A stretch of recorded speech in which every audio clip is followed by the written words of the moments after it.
ایک مرتبہ یہودیوں کی ایک جماعت میرے پاس سے گزری۔ یہ لوگ آسمانی کتاب تورات کو ماننے کا دعویٰ کرتے تھے۔ میں نے ان سے کہا، کیا آپ لوگ میرے اس بیٹے کے بارے میں کچھ بتا سکتے ہیں؟ ساتھ ہی میں نے حضرت محمد صلی اللہ علیہ وسلم کی پیدائش کے بارے میں انہیں تفصیلات سنائیں۔ یہودیوں نے تفصیلات سننے کے بعد ایک دوسرے سے کہنا شروع کیا۔ یہودیوں میں سے ایک نے دھیمی آواز میں کہا، یہ بچہ ہمارے لیے ایک بڑا خطرہ بن سکتا ہے۔ یہ کہہ کر انہوں نے پوچھا، کیا یہ بچہ یتیم ہے؟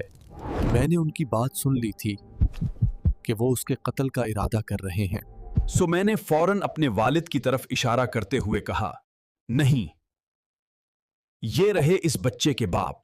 پھر ان میں سے ایک نے سرد آہ بھرتے ہوئے کہا، اگر یہ بچہ بے سہارا ہوتا تو اس کا انجام کچھ اور ہی ہوتا۔